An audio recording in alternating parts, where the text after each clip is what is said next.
Dear learners, welcome to Amin's IELTS. In this class, I am going to discuss another writing task 2 statement and that is multiple questions pattern. মানে আজকে আমি আপনাদের সামনে উপস্থাপন করব writing task 2 এর এমন একটা স্টেটমেন্ট যার সাথে একাধিক প্রশ্ন থাকে। তো যথারীতি অন্য স্টেটমেন্টগুলোর মতো এখানে ইনস্ট্রাকশনে বলা আছে you should spend about 40 minutes on the following task. আপনার এই টাস্কে 40 মিনিট ব্যয় করা উচিত। এই হচ্ছে আমাদের স্টেটমেন্ট। পড়ে নিচ্ছি। Today's food travels thousands of miles before it reaches customers. বর্তমান সময়ের খাবার হাজার হাজার মাইল পথ পাড়ি দেয় ক্রেতার হাতে পৌঁছানোর পূর্বে। খুবই সহজ একটা স্টেটমেন্ট। মানে আজকাল খাবার হাজার হাজার মাইল পথ পাড়ি দিচ্ছে ক্রেতার হাতে পৌঁছার আগে। আমরা জানি এক দেশের খাবার এখন আরেক দেশে পাওয়া যাচ্ছে। তো এক দেশের খাবার যখন আরেক দেশে যাচ্ছে অনেক দীর্ঘ পথ পাড়ি দিতে হচ্ছে খাবারকে। এখানে একাধিক প্রশ্ন আছে স্টেটমেন্টের সাথে। প্রথম প্রশ্ন হচ্ছে why is this? এটা কেন ঘটে? কোনটা? ওই যে খাবার হাজার মাইল পাড়ি দিচ্ছে এটা কেন ঘটে? Is it a positive or a negative trend? এটা কি একটা ইতিবাচক নাকি নেতিবাচক একটা প্রবণতা? তো আমাদেরকে দুইটা প্রশ্নের উত্তর দিতে হবে এজন্য আমি এখানে ক্যাটাগরি করে দিলাম যেটা মাল্টিপল কোশ্চেনস এবং মনে রাখবেন ইদানিং এ ধরনের কোশ্চেন খুব বেশি আসছে পরীক্ষায়। রিয়েল টেস্টে এরকম মাল্টিপল কোশ্চেনস কথাটা লেখা থাকবে না, শুধু রাইটিং টাস্ক 2 লেখা থাকবে। আপনাদেরকে কোশ্চেন দেখে বুঝতে হবে যে এটা কোন ক্যাটাগরির কোশ্চেন।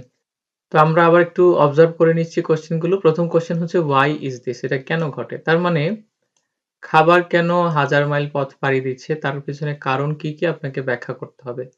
প্রথম কোশ্চেনটা হচ্ছে ডেসক্রিপটিভ, বর্ণনামূলক, তবে দ্বিতীয় কোশ্চেন হচ্ছে argumentative. Is it N positive or a negative trend? এটা কি একটা ইতিবাচক নাকি নেতিবাচক একটা প্রবণতা? আমি আপনাদেরকে আগে ক্লাসে বলেছিলাম যে রাইটিং টাস্ক এর কোনো কোশ্চেনের উত্তর যদি ইয়েস অথবা নো দিয়ে দেওয়া যায় তাহলে সেটা আর্গুমেন্টেটিভ হয়। তাহলে এটা কি ইতিবাচক নাকি নেতিবাচক? আপনি বললেন হ্যাঁ আমি মনে করি এটা ইতিবাচক। না আমি মনে করি এটা নেতিবাচক। তাহলে এই অংশটা হচ্ছে আর্গুমেন্টেটিভ। তাহলে আমরা একটা মিক্সড এসে লিখবো আজকে। একটা ইন্ট্রোডাকশন থাকবে, তারপরে ডেসক্রাইব করব কিছু রিজন যে কারণে খাবার এক দেশ থেকে আরেক দেশে যাত্রা করে বা হাজার মাইল পথ পাড়ি দেয়। তারপরে পজিটিভ দিকগুলো লিখব, নেগেটিভ দিকগুলো লিখব এবং তার উপর ভিত্তি করে আমাদেরকে ইন্ট্রোডাকশনে একটা মতামত দিতে হবে। তাহলে আমরা যখন আইডিয়া জেনারেট করব তিনটা জিনিসের উপর আইডিয়া জেনারেট করব। একটা হচ্ছে খাবার কেন পাড়ি দিচ্ছে হাজার হাজার মাইল পথ তার উপর, একটা হচ্ছে এর পজিটিভ দিকগুলো কি কি, তারপরে নেগেটিভ দিকগুলো কি কি। যদি পজিটিভ বেশি হয় তাহলে আমরা ইন্ট্রোডাকশনে মতামত দেব যে এর পজিটিভ দিক বেশি, যদি নেগেটিভ বেশি হয় তাহলে ইন্ট্রোডাকশনে মতামত দেব যে নেগেটিভ দিক বেশি। তবে দুইটাকেই আমাদের উপস্থাপন করতে হবে। কখনোই অসম্পূর্ণ রাইটিং লিখবেন না, শুধু এক পক্ষে লিখে ভালো স্কোর করা যাবে না। যদি আপনি আইডিয়া জেনারেট করে দেখেন পজিটিভ বেশি তাহলে বলবেন পজিটিভ বেশি, তবে এর কিছু নেগেটিভ বিষয়ও রয়েছে। যদি আইডিয়া জেনারেট করে দেখেন নেগেটিভ বেশি তাহলে বলবেন যে এটা একটা নেগেটিভ ট্রেন্ড, তবে এর কিছু পজিটিভ দিকও রয়েছে। আমরা আইডিয়া শিটে চলে যাচ্ছি। প্রথম প্রশ্ন ছিল why is this? কেন খাবার হাজার হাজার মাইল পথ পাড়ি দিচ্ছে? আমি প্রথমে লিখলাম গ্লোবালাইজেশন, বিশ্বায়ন। এটা হচ্ছে কি ফ্যাক্টর। আজকাল বিশ্বায়নের ফলে বিশ্বব্যাপী বাণিজ্য উন্মুক্ত হয়ে গেছে। এক দেশ আরেক দেশে তাদের খাদ্যদ্রব্য আমদানি রপ্তানি করতে পারে। আরেকটা রিজন হতে পারে ফাস্টার ট্রান্সপোর্টস, তুলনামূলক দ্রুতগামী যানবাহন রয়েছে। অতীতে এত দ্রুতগামী যানবাহন ছিল না, জাহাজে এক দেশ থেকে আরেক দেশে পণ্য পাঠাতে অনেক সময় লেগে যেত। কিন্তু ইদানিং আমরা জানি দ্রুতগামী কার্গো বিমান রয়েছে যেগুলো কয়েক ঘন্টার মধ্যে এক দেশ থেকে আরেক দেশে পণ্য পরিবহন করতে পারে। তো ট্রান্সপোর্টেশনের উন্নতি আরেকটা কারণ। অ্যাডভান্সড ফুড প্রিজার্ভেশন মেথডস, আধুনিক খাদ্য সংরক্ষণের পদ্ধতি। আগের দিনে খাদ্য বেশি সময় সংরক্ষণ করা যেত না, কিন্তু ইদানিং তো আমরা জানি ফ্রিজিং এর মাধ্যমে ফ্রোজেন ফুড দীর্ঘদিন সংরক্ষণ করা যায়। ফ্রিজিং এর মাধ্যমে খাবার সংরক্ষণ করা যায়, ক্যানিং এর মাধ্যমে সংরক্ষণ করা যায় কৌটাজাত করে, অথবা কেমিক্যাল ব্যবহার করেও খাবার সংরক্ষণ করা যায়। তো এগুলো হচ্ছে রিজন। পজিটিভ সাইডস এখানে আমি কিছু লিখলাম। এক নম্বরটা হচ্ছে মিটিং ফুড ডিমান্ড, এটা খাদ্যের চাহিদা পূরণ করছে। আমরা জানি ভৌগোলিকভাবে অনেক দেশই অনেক ধরনের খাদ্যদ্রব্য জন্মায় না, কিন্তু ওই দেশগুলো আরেকটা দেশের উপর নির্ভর করে তাদের খাদ্যের চাহিদা পূরণের জন্য। তো এক দেশ থেকে আরেক দেশে খাদ্য যাওয়ার ফলে যে দেশে ওই খাবারটা নাই ওই দেশের মানুষজন তাদের খাদ্যের চাহিদা পূরণ করতে পারছে। এর ফলে আরেকটা ঘটনা ঘটছে, সেটা হচ্ছে ইমপ্রুভিং ইন্টারন্যাশনাল রিলেশনশিপ, তাদের মধ্যে যে আন্তর্জাতিক যে সম্পর্ক, কূটনৈতিক সম্পর্ক সেটারও কিন্তু উন্নতি হচ্ছে। যখন ২ টা দেশ, এক দেশ আরেক দেশের উপর খাদ্যের উপর নির্ভরশীল থাকবে, তাদের মধ্যে সম্পর্ক ভালো থাকবে। আরেকটা ভালো দিক হচ্ছে আর্নিং ফরেন কারেন্সি। বৈদেশিক মুদ্রা উপার্জনের একটা উপায় হতে পারে এটা। পৃথিবীতে অনেক দেশ রয়েছে যারা এগ্রিকালচারালি খুবই সমৃদ্ধ, কৃষিক্ষেত্রে খুবই সমৃদ্ধ কিন্তু হয়তো এত ধনী না। তো খাদ্য রপ্তানির মাধ্যমে তারা উন্নত দেশ থেকে বৈদেশিক মুদ্রা অর্জন করতে পারে। আরেকটা পজিটিভ সাইড হচ্ছে ক্রিয়েটিং এমপ্লয়মেন্ট অপরচুনিটিস, মানে কর্মসংস্থানের সৃষ্টি হচ্ছে। খাদ্য উৎপাদন থেকে শুরু করে প্রক্রিয়াজাত করা, বাজারজাত করা, ডেলিভারি করা প্রত্যেকটা ধাপে কিন্তু কর্মীর প্রয়োজন হয়। তাহলে এই প্রসেসের মধ্যে অনেক কর্মসংস্থানের সুযোগও সৃষ্টি হচ্ছে। তবে এর নেগেটিভ কিছু দিকও রয়েছে। একটা হচ্ছে হাই প্রাইস অফ ফুড, খাদ্যের দাম অনেক বেশি হয়ে যায়। আমরা জানি বিদেশি আইটেমগুলো সাধারণত প্রাইসি হয়ে থাকে। এর পেছনে কারণ হচ্ছে ট্রান্সপোর্টেশন কস্ট এবং অ্যাডেড ট্যাক্সেশন। আপনি যদি আমেরিকান একটা প্রোডাক্ট বাংলাদেশে কিনেন, আমেরিকার তুলনায় কয়েক গুণ বেশি দামে আপনাকে ওখানে কিনতে হবে। আবার বাংলাদেশে একটা পণ্য যদি আপনি আমেরিকায় কিনেন, বাংলাদেশের তুলনায় কয়েক গুণ বেশি দামে কিনতে হবে। কারণ এর ট্রান্সপোর্টেশন কস্ট রয়েছে এবং প্রত্যেক দেশেই খাবারের সাথে ট্যাক্স জুড়ে দেয়া হয়। আরেকটা নেগেটিভ সাইড হচ্ছে লস অফ কোয়ালিটি, খাদ্যের মান হারিয়ে যায়। দীর্ঘদিন সংরক্ষণের জন্য, দীর্ঘ যাত্রার জন্য আপনি হয়তো ওই ফ্রেশ খাবারটা পাবেন না। তো আইডিয়া শিট থেকে দেখা যাচ্ছে যে পজিটিভ সাইড বেশি, তাহলে আমরা ইন্ট্রোডাকশনে বলে দেব যে আমি মনে করি এই ট্রেন্ডটা নেগেটিভের তুলনায় পজিটিভ দিকই বেশি। আজকের এসেটা আমরা ৫ টা প্যারাগ্রাফে লিখব। প্রথম প্যারাগ্রাফে ইন্ট্রোডাকশন থাকবে, দ্বিতীয় প্যারাগ্রাফে রিজনগুলো ব্যাখ্যা করব, তৃতীয় প্যারাগ্রাফে পজিটিভ সাইডগুলো তুলে ধরব যেহেতু আমরা বলছি পজিটিভ বেশি, চতুর্থ প্যারাগ্রাফে আমরা নেগেটিভ দিকগুলো তুলে ধরব এবং পঞ্চম প্যারাগ্রাফে আমরা কনক্লুশন দিয়ে শেষ করে দেব। চলুন আমরা এসে লেখাটা শুরু করে দেই এবং আমরা জানি যে প্রথমেই এই স্টেটমেন্টটাকে প্যারাফ্রেজ করতে হবে। Today's food travels thousands of miles before it reaches customers. তারপরে এই প্রশ্নের উত্তরগুলো ইন্ট্রোডাকশনে লিখতে হবে। আমি লিখলাম it is quite common for food today to travel a great distance across the world before reaching customers. একটু পরিবর্তন করে লিখলাম যে খাদ্যের জন্য এটা খুবই পরিচিত একটা বিষয় যে বিশ্বব্যাপী ব্যাপক দূরত্ব পাড়ি দেয় আজকাল ক্রেতার হাতে পৌঁছার আগে।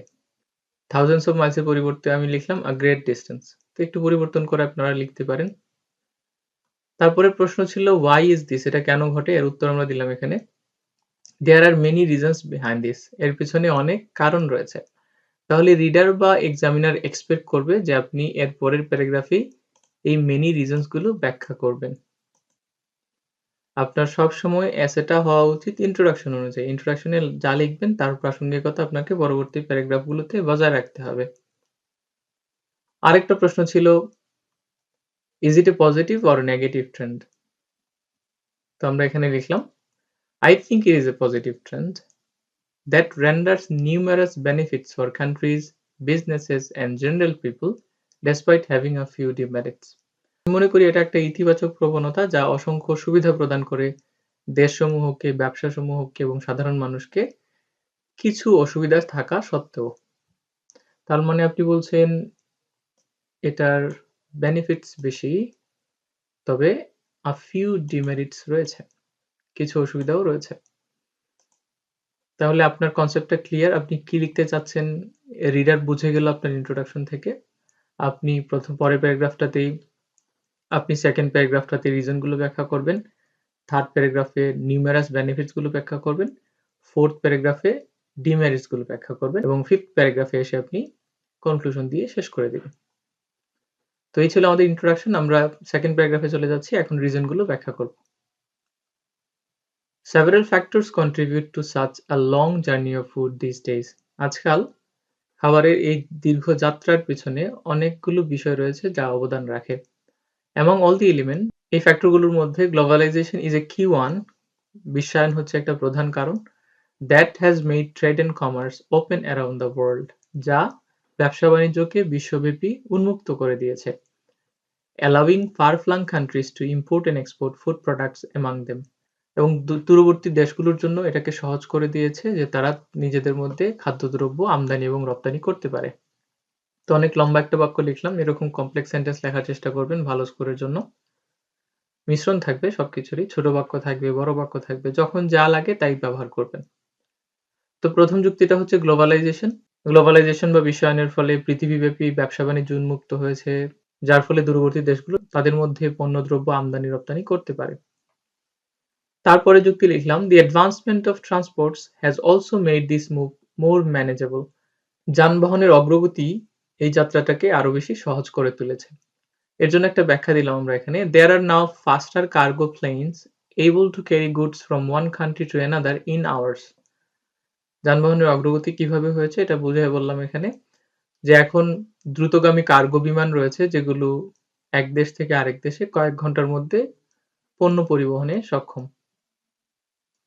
Besides, তাছাড়া, the methods of preserving food have now significantly improved with the introduction of freezing, canning, and the use of preservatives that keep food fresh for a more extended period. খাদ্য সংরক্ষণের পদ্ধতি এখন আরো উন্নত হয়েছে। কিসের মাধ্যমে? ফ্রিজিং এর মাধ্যমে, মানে হিমায়িত করার মাধ্যমে, ক্যানিং এর মাধ্যমে, কৌটাজাত করার মাধ্যমে and the use of preservatives এবং প্রিজারভেটিভ ব্যবহারের মাধ্যমে যা খাবারকে দীর্ঘ সময়ের জন্য সতেজ রাখে। তো ৩ নম্বর যুক্তি ছিল যে এখন খাবার দীর্ঘক্ষণ সংরক্ষণ করা যায়, যার ফলে দূরবর্তী জায়গায় পরিবহন করা সম্ভব হয়। এই ছিল আমাদের রিজন গুলো, যার কারণে এখন খাবার এক দেশ থেকে আরেক দেশে পাড়ি জমাচ্ছে। এখন আমরা পজিটিভ দিকগুলো তুলে ধরব। The global journey of food provides us with remarkable advantages. খাদ্যের যে এই বৈশ্বিক যাত্রা তা আমাদেরকে উল্লেখযোগ্য সুবিধা প্রদান করে। প্রথম সুবিধা লিখলাম, a country can fulfill its food demand by importing the necessary food items from another country. একটা দেশ তার খাদ্যের চাহিদা পূরণ করতে পারে প্রয়োজনীয় খাদ্যদ্রব্য অন্য আরেকটি দেশ থেকে আমদানি করার মাধ্যমে, improving diplomatic relations, যা তাদের কূটনৈতিক সম্পর্ককেও উন্নত করে। তাহলে প্রথম যুক্তিটা হচ্ছে খাদ্যের চাহিদা পূরণ করছে এবং সাথে আমরা ডিপ্লোম্যাটিক রিলেশন উন্নত হচ্ছে, এটা একসাথে করে দিলাম। ২ টা যুক্তিকে এক সেন্টেন্সে নিয়ে আসলাম। কারণ একটার সাথে আরেকটা ইন্টার রিলেটেড। তারপরে যুক্তি, exporting food worldwide can also be a great way of earning foreign currency for agriculturally enriched countries. বিশ্বব্যাপী খাদ্য রপ্তানি করা কৃষির দিক থেকে সমৃদ্ধ দেশগুলোর জন্য বৈদেশিক মুদ্রা অর্জনের একটা চমৎকার উপায় হতে পারে। তো আমরা জানি অনেক দেশ আছে যেগুলো উন্নত না, কিন্তু ওই দেশগুলোতে অনেক ধরনের খাদ্যদ্রব্যের ফলন হয়। তো তারা তাদের খাদ্যদ্রব্যগুলো উন্নত দেশের কাছে রপ্তানি করার মাধ্যমে বৈদেশিক মুদ্রা অর্জন করতে পারে। It also creates employment opportunities requiring workers in various stages of the process. এটা কর্মসংস্থানেরও সৃষ্টি করে প্রক্রিয়ার বিভিন্ন ধাপে কর্মী প্রয়োজনীয়তা সৃষ্টির মাধ্যমে। তো একেবারে পণ্যের উৎপাদন থেকে শুরু করে প্রক্রিয়াজাত করা, বাজারজাত করা, ডেলিভারি করা, প্রত্যেক ধাপেই তো কর্মী লাগবে। তো আমরা বলে দিলাম যে প্রতিটা ধাপে কর্মীর প্রয়োজনীয়তা তৈরির মাধ্যমে এটা কর্মসংস্থানেরও সৃষ্টি করে। তো এই প্যারাগ্রাফে আমরা সুবিধাগুলো লিখে ফেললাম। এখন অসুবিধাগুলো তুলনামূলক কম সংখ্যায় লিখব এবং ছোট আকৃতিতে লিখব যাতে আমাদের নিজেদের আর্গুমেন্টটা স্ট্রং থাকে। তো পরের প্যারাগ্রাফে আমরা লিখলাম however. however যখন লিখি আমরা বিপরীত কিছু বোঝাই। The prices of different food products can be high in importing countries because of transport costs and added taxation. আমদানিকারী দেশের মধ্যে বিভিন্ন পণ্যদ্রব্যের মূল্য খুব বেশি হতে পারে যাতায়াত খরচের কারণে এবং অতিরিক্ত করের কারণে। আমরা জানি এক দেশ থেকে আরেক দেশে পণ্য পাঠাতে অনেক টাকা খরচ হয়। তাছাড়া ওই দেশে আবার ট্যাক্স আরোপ করা হয়, যার ফলে অরিজিনাল প্রাইস থেকে এটা অনেক বেশি হাই হয়ে থাকে ইম্পোর্টিং কান্ট্রিগুলোতে। Moreover, তাছাড়া food may lose its quality and freshness because of the long journey and chemicals. তাছাড়া খাদ্য তার মান এবং সতেজতা হারিয়ে ফেলতে পারে দীর্ঘ যাত্রার কারণে এবং রাসায়নিক ব্যবহারের কারণে। তো অসুবিধাগুলো তুলনামূলক কম দিলাম আমরা, যেহেতু আমরা ইন্ট্রোডাকশনে বলে আসছি যে এটার সুবিধা বেশি। কনক্লুশনে চলে যাচ্ছি। In conclusion, it is clear from the above discussion that উপরে আলোচনা থেকে এটা স্পষ্ট যে although sending food to a distant location involves some drawbacks, যদিও দূরবর্তী জায়গায় খাদ্য পাঠানোর মধ্যে কিছু অসুবিধা রয়েছে, its positive sides are more prevalent. এর ইতিবাচক দিকগুলো বেশি উল্লেখযোগ্য। তো দেখেন আমরা অন্যভাবে আমাদের মতামতটাকে পুনর্ব্যক্ত করলাম কনক্লুশনে। হুবহু ইন্ট্রোডাকশনের মতো লিখবেন না। আমাদের অনেকের রাইটিং এ ইন্ট্রোডাকশন এবং কনক্লুশন একই রকম হয়ে যায়।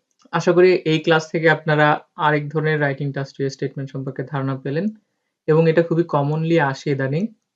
আমি অনেক পরীক্ষায় খেয়াল করে দেখলাম। সো বাসায় এটাকে বারবার দেখার চেষ্টা করবেন এবং এরকম কোয়েশ্চেন থাকলে আজকের রাইটিংটা ফলো করে লেখার চেষ্টা করবেন। বিশেষ করে এই স্ট্রাকচারটা নিবেন, নোটস তৈরি করার বিষয়টা খেয়াল রাখবেন। আমি কিভাবে এখানে কিছু সময় ব্যয় করলাম নোটস তৈরি করে এবং তার উপর ভিত্তি করে রাইটিংটাকে লিখলাম, সেটা খেয়াল রাখার চেষ্টা করবেন। অনেকগুলো বাক্য লিখেছি আমি এখানে যেগুলো আপনারা অনুসরণ করতে পারেন, শিখে নিতে পারেন। আপনাদের রাইটিং এ ব্যবহার করে ভালো স্কোর অর্জন করতে পারেন। সবাই ভালো থাকবেন, সুস্থ থাকবেন, নিয়মিত চর্চা করবেন। পরবর্তী ক্লাসে আমরা রাইটিং টাস্ক 2 এর আরেক ক্যাটেগরি নিয়ে কথা বলব। আল্লাহ হাফেজ।